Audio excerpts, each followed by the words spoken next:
Hey everyone, welcome back to the channel. This month, for my last build of 2024, I decided to do something inspired from Dune. I weighed different options for a while and finally settled on creating a part of a wall or some kind of base for the city of Arrakeen. The city is characterized by its angular, sloped walls, which help protect against the intense sandstorms of Arrakis. I've been watching a lot of Coconut Brick's studios on YouTube, and he very often uses a paneling technique for base walls, and I've been wanting to try my hand at it. One of the key details are the cheese slopes that line up perfectly with the bottom of the panels to make a smooth transition to the ground. We'll see how that looks in just a bit. After laying the foundation, I added a sort of skeleton for the wall. The height and width is really important here because that directly affects the angle that the wall will have in the end. Once that's finished, I built some basic bookends for each end of the wall. These are built with normal sloped bricks, which are as close as I could get to the exact angle that the wall will have. They're important for holding the panels in place from sliding around freely. Before working on the panels, I had to quickly finish off the top of the wall. The walkway is tiled in dark bluish gray, with plenty of studs left to pose minifigures. The edges of the walkway are tiled off where they will meet the panels, and it will be a very smooth transition. I spent quite a while building the panels and trying to make them all a bit unique. It was important for me to keep a mix of studded and smooth portions so that the wall isn't just a boring gray slab. I mixed in interesting tiles and wedge plates, and I think the end result was definitely worth the extra effort. On the front side of the wall in particular, I added some dark bluish gray columns to break up the monotony. They are nice for decoration and can be thought of as extra protection for the exterior. Adding the panels was a lot of fun. They just fall into place and are surprisingly sturdy. The bottom matches up perfectly with the cheese slopes, and the top with the row of tiles that I added a bit ago. The result is a clean-looking angled wall that doesn't take much time and uses very basic Lego pieces. I also wanted to experiment with making corners using this paneling technique, so I built a protruding portion of the wall where a turret will be mounted later. Figuring out how to get the angles to meet up nicely was the biggest challenge of this build by far. In the end, they're not perfect, but for this type of Lego work, I'm more than happy with how it looks.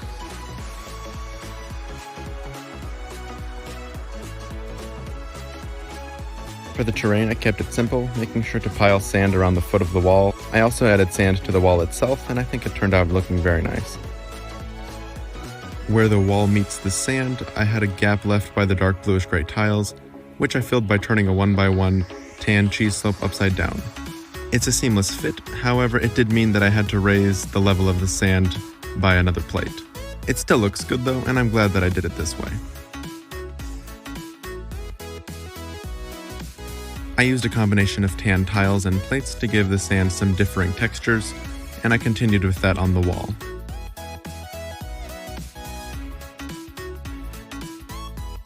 For defense, I built two small cannons for defenders on the wall to use. They attach to a small ball joint, so they have a really nice range of motion. They were just a little too tall for a minifigure to hold them, so I added a small platform on the back with some stairs. The design is simple, but they add quite a bit to the wall, making it feel much more battle-ready. All I had to do to attach them to the wall was to remove a couple of tiles. Their range of motion allows them to aim directly down the wall and to each side, which is perfect for defending against hordes of angry religious fanatics. For the main turret, I had in mind a design inspired by the rocket pods that we see firing at the Harkonnen dropships in Dune Part 1. For the base of the turret, I used an 8x8 plate with the crisscross pattern. I really like using them for things like this.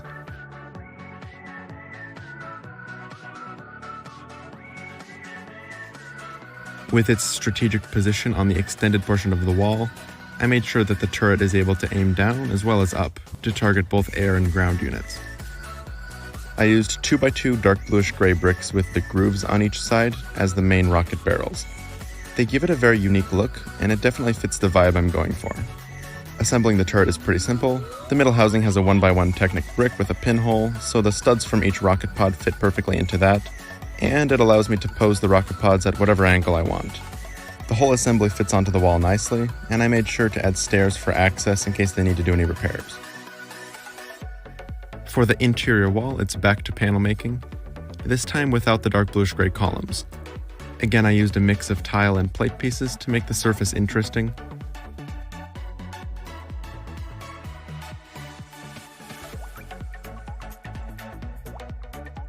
One panel had to be built with a notch in the top. This will be for a ladder that I'll add in just a bit.